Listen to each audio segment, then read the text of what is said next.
Hey everybody, Grip here, and I'm down here in the basement workshop here at Grips Archery, and I'm getting ready to ghillie up this camouflaged cobra hood. I'm going to spend the day, here it is July 1st, I'm going to spend the day working on getting this thing ghillied up for my bow hunting needs come this fall.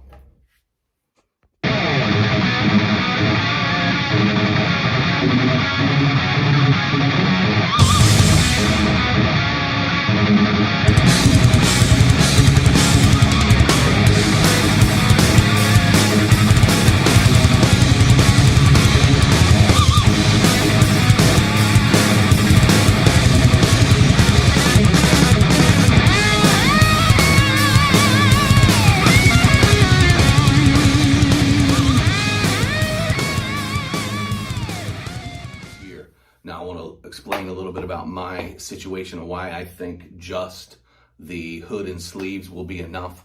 One of the farms I hunt here in Southern Ohio was hit about 10 years ago with the tornado, wiped out the majority of the trees that were on that property.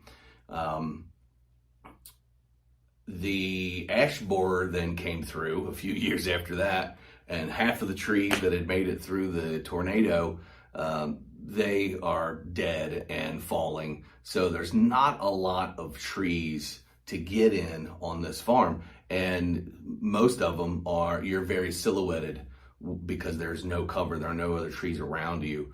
So I started hunting on the ground a lot on that farm.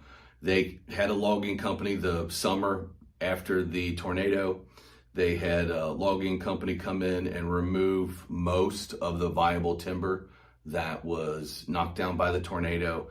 And now Mother Nature has taken over. Succession has jumped on full force, and most of the property is just rosebush, blackberries, and honeysuckle. And a few little saplings are starting to grow, but it's very thick.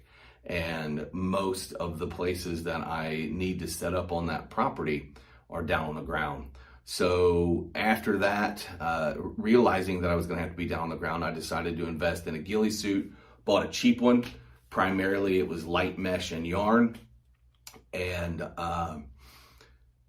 it worked, but it collected everything. I could not wear it in. I had to pack it in, get dressed when I got to my spot. I used to just lean up against a tree or take in a little tree stand seat and sit up against it. And then later on, I decided to invest a little bit more money, and I bought a stool and a nice tripod stool with a backrest and a rotating seat. It worked great. Now I can sit in comfort and bow hunt from the ground. Then I got tired of that yarn kind of ghillie suit, and I bought a leafy ghillie suit made out of different colored mesh or netting, and then it was cut in the shape of leaves, and that one also worked very well. But again, it was one that got snagged on everything, and I had to pack it in. And by the time I got it all packed into a bag, I was carrying an object that was about 2 foot long and almost a foot deep strapped to my bag, and it took up a lot of room. I have recently purchased a JX3 hybrid saddle to help with my mobility and saddle hunting on a different property. And it has come to my understanding that if you look at deer vision, the human outline is viewed as a predator. Deer do not have the visual acuity that we do. As I go to ghillie this thing up, I know that it's going to not be effective for a counter sniper. I know this isn't going to be a military grade ghillie, but I'm not trying to evade the eyesight of a fellow human. I'm trying to evade the eyesight of the local whitetail population. And deer do not have the visual acuity that we do. They don't see things as sharply as we do. They're great at detecting movement, especially down on their level. As we all know, when you hunt from a tree, you get up out of their peripheral vision. They don't have the color vision that we do. They can't see hunter orange and things in that spectrum that our visual spectrum allows us to see. And they just don't have the visual acuity. They don't see things sharp enough. That's why you can be in your tree, be camouflaged and be still, and a deer will look at you and dismiss you as not a threat. Whereas we stand in the same spot, we can look up into the tree, we can tell that there's a human there, we know what brand of tree stand he's on, we know what brand of camo pattern he's wearing, what kind of bow he has. We can see all that detail. Deer can't. So I'm going to work on gillying up this hood, and it's July 1st, so I got plenty of time to work on this. This hood is designed to have a cape attached to it. So if you are doing a sniper kind of thing, if you're into airsoft or whatever, then you can clip the hood to this, the cape to this hood. I'm not going to do that. I don't need the cape. When I sit in that JX3 hybrid, it's basically, if you're unfamiliar with that kind of saddle, it's considered a hybrid saddle, and it's basically a lawn chair strapped to a safety harness. If you're unfamiliar, let me just insert this little bit of picture right here. All right, so since I would be in that saddle, a full ghillie suit would be unnecessary. And besides, I think when deer look at the human silhouette, what they really see is the head and the shoulders. So if this hood can conceal the head and the shoulders while I'm sitting in that saddle, then that'll be all I need. And most of the time when I'm on the ground, I will have a makeshift blind set in front of me. So really the only thing that's showing is my waist up. So I take the pants in on my older ghillie suits. I'll take the pants in. Most of the time I don't even put them on. If I've got enough cover in front of me, I don't need them. So I just wear the jacket. And anything that's on my back is unneeded because I'm sitting on that stool with a backrest. If I'm in the JX3 hybrid, my back is against the backrest of that saddle. So I don't need anything on my back. And most of my torso is trimmed off anyway to be able to shoot the bow. And that's what I'm going to do, is shoot the bow. So the first thing I'm going to do with this is I'm going to cut all of these clips off of this hood. I don't need them. They rattle, they make noise. I don't need them. A lot of these elastic bands to cinch the hood down on my torso, I don't need. I'm going to take them off. The only one I might leave on is this one that tightens the hood to bring it tighter onto my head. But I think everything else I'm going to cut off. And the material that I'm going to use is something I found on Sportsman's Guide, and it is a bag of ghillie suit material, and they had it on clearance, and I thought, okay, this will give me what I need. And it said it had some jute and camo netting and some burlap sacks, and they had a picture of it, and it looked like, it was a decent sized bag. Well, and I bought it, and it came in, and here's the bag that they sent me. This is it's huge. I have enough material here to do multiple of these hoods if I wanted to have one in different colors. If I wanted one that was more green and dark, or one that was lighter and tan, I think I could have the ability to do that. So, this thing it has jute of various colors. Here's the tan, here's the brown. Large bundles. There's way more material in this bag than I'm going to need. Here is a wrap of camo netting that I might use. And in here, there is a pair of burlap sacks. Hold on, let me dig them out.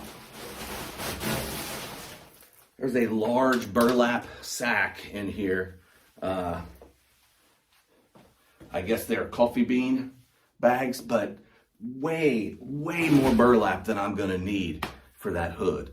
So hey, I'm gonna sign off here.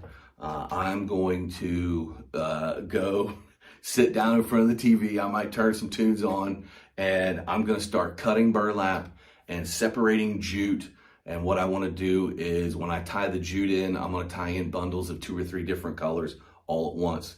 And I'll get some footage. I don't want to bore you with me running a pair of scissors, cutting the burlap sacks and the netting and whatnot. But I'll get some footage of that, and then I'll have some footage of walking through ghillieing up that hood. And hopefully here at the end, I'll have a wonderful finished product. So, all right, guys, so I've moved out of the workroom where I've got a little bit more space to spread out and work on separating out the jute and cutting the burlap sacks, the coffee bean sacks. And I apologize. In there I said there was a pair. There's actually 3 burlap sacks, and I know I'm really not interested in using a lot of the blue and red sections of burlap, so I got plenty of room to cut around and not use the colors that I believe, especially the blue, that I want to stay away from. But I wanted to show you how the hood works here. You just put your arms in just like any other article of clothing, and you throw it on that way, and the hood comes up. And I'm gonna, Cam, you can see it comes equipped with the netting on it. So I'm gonna put some jute and maybe some burlap on that, and then some on the sleeves. This will leave my forearm clear, which is good for bow hunting. I have looked at the clearance when I have to wear a hat. Without the hat, when I turn to take an archery shot, the hood does not turn with me, so it obstructs my vision. But with the hat, the bill of the hat turns the hood enough that my right eye is clear and can line up with the peep, and I can go ahead and take my shot. So this, I believe, is gonna work pretty well for my bow hunting needs. I am gonna sit down and cut some of these elastic bands. I don't need them. It's just excess weight and extra pieces of plastic, hard plastic, that can hit things and make noise.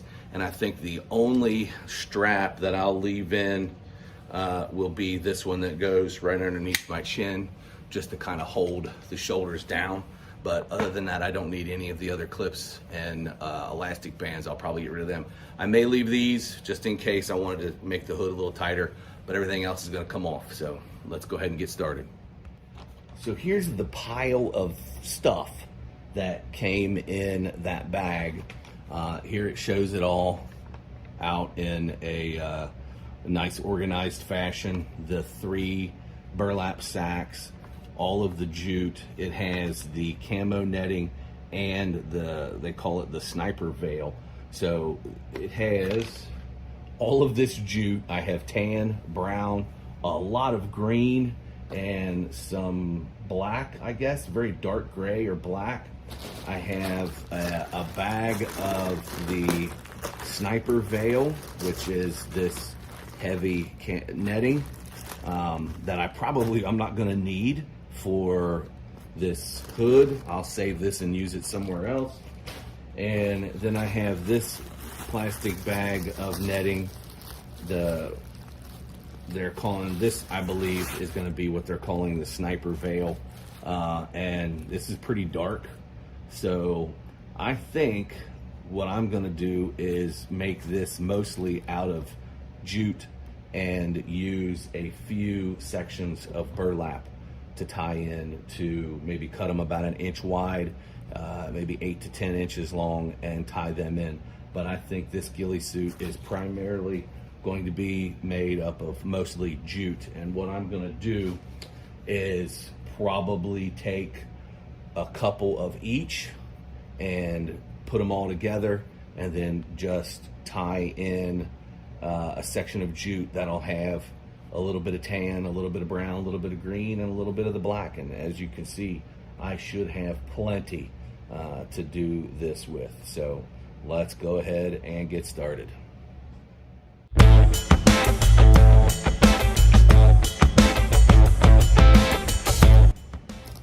So I'm gonna cut this blue and probably just get rid of it. I don't want blue. Definitely, I mean, I can probably live with some red, especially for fall. You know, when the leaves are turning, a lot of the leaves are gonna be red. And deer don't see red anyway, so the red and the orange is fine. But the blue definitely is in their visual spectrum, and I'm not gonna want any blue. So I'm just gonna have to cut around all that.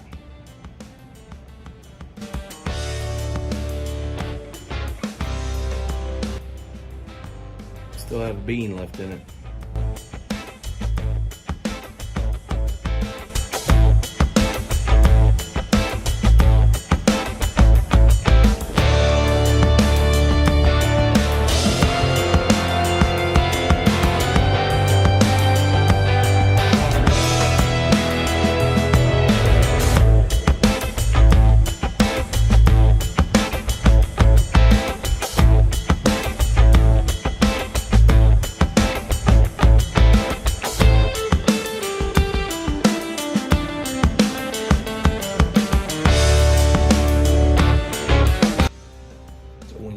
That way in a slip knot, you get something stick straight up, and I kind of like everything to lay down. So I'm gonna run the loop through and then stick the ends through the loop. I think it lays better that way.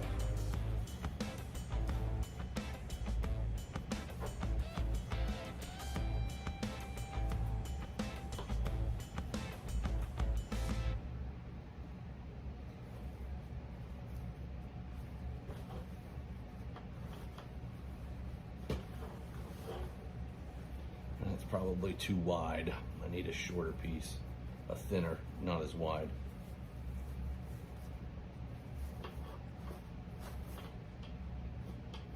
And as you can see, that falls apart. It's probably going to end up turning into jute anyway. So let's just see how it goes.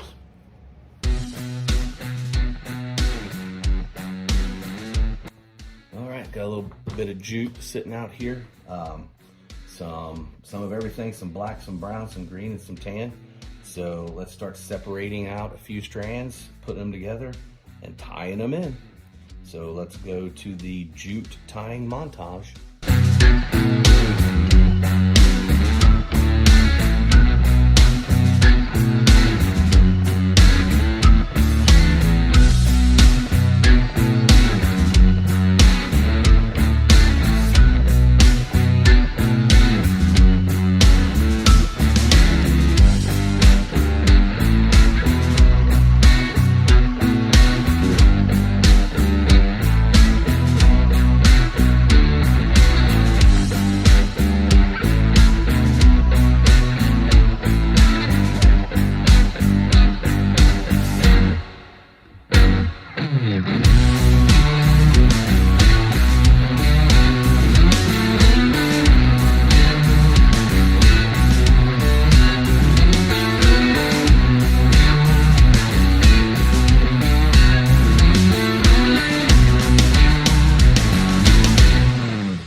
So as you can probably tell, my technique, I thought about, doing one piece of brown and then doing a section of black and a section of green. And I thought, that seems pretty time consuming. Not that this isn't time consuming already, but my method here is I take a section of brown, maybe half a dozen, 8 strands worth of jute, and then I'll grab a different color. So I'll come over here and I'll grab a small section of the black, about the same.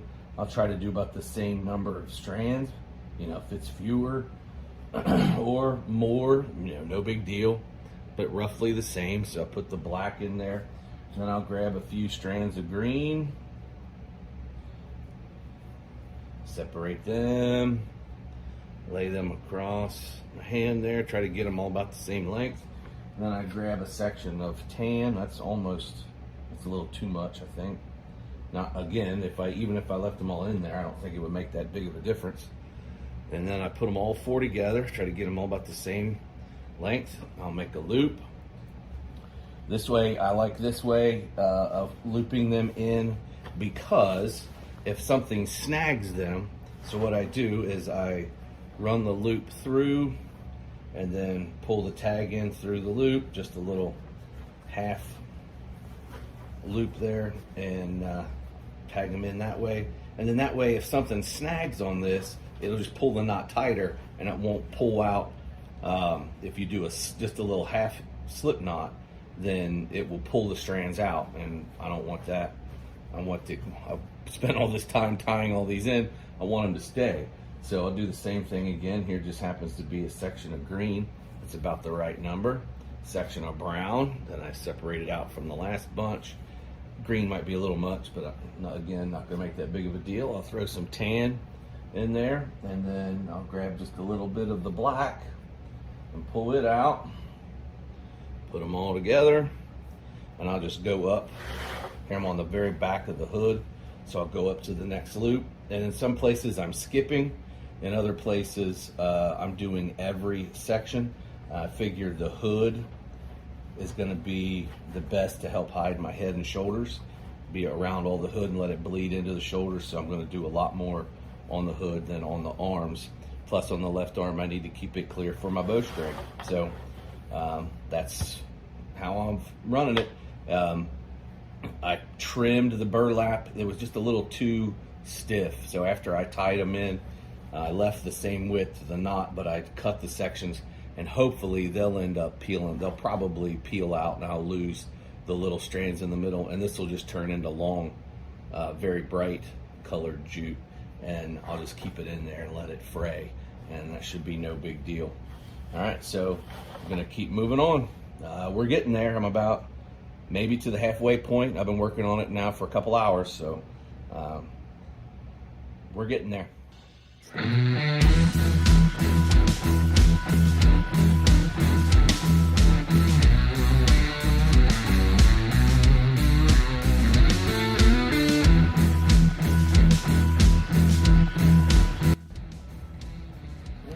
the last one on that arm. Hood finished. I may come in and put a few more on this arm, but for the most part, I think that's about got it. So really, I probably could have gone without the burlap and just done the jute, but I think the burlap adds a little splash of brightness that as this wears out, it'll basically just turn into brighter jute, which I'm okay with. That's fine. I know it won't hold up the more I use it, so let's try it on. Probably makes me look like a big green lion, so let's see how it is. All right, so that's how it looks. I've got all the jute and a little bit of burlap tied on it, and let's go ahead and throw this thing on.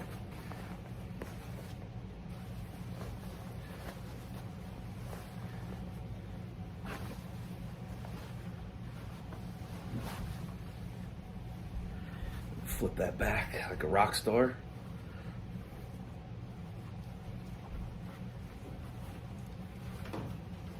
And like I said, the only thing I left on is that right there. That strap I left on. And the only other thing I might have to do is when I get some more layers on, I've got a little bit of pinch in the armpit. I may have to cut the sleeves a little wider, but I think that is definitely gonna break up my head and shoulder outline. So, obviously I'll have some long sleeves on underneath that, but right there, just breaking up that. And then to draw, and what I did is some of these up on the top of the hood, I tucked them into the next. As they would hang down in my face, I tucked them into the loop underneath so that it would keep them out of my face. But when I draw, I can see out of my right eye. I got a little bit of block in my left, but I'm not too worried about that. So this is how, when I draw, there you can see, really kind of conceals my face. I can see the camera with my right eye just fine. So I may grab the bow and take a couple practice shots with it, but I think that is gonna work. So, well, I figured while I've got it on, I may as well take a shot. Here we go.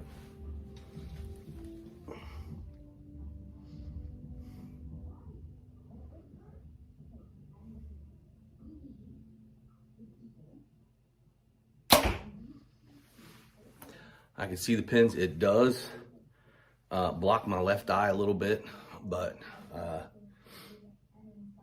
really all that does is take away my peripheral vision while I'm shooting. But I can see my pins. Everything was clear. There's nothing caught in some of my others. I get stuff caught in the draw stop, but since my left arm is clean and this is basically a short sleeve, it works out. I think this is going to be a good piece of equipment added to my camouflage repertoire. So, all right, everybody, thanks for tuning in. That's pretty much going to do it for the Ghillie Hood build. I know it's going to make for a much smaller package to carry in. It fits into this pouch right here. You can see this is also a Army surplus, but the whole thing fits into that pouch, and that's going to be much easier to carry in than the full ghillie suit that I have been taking into the woods.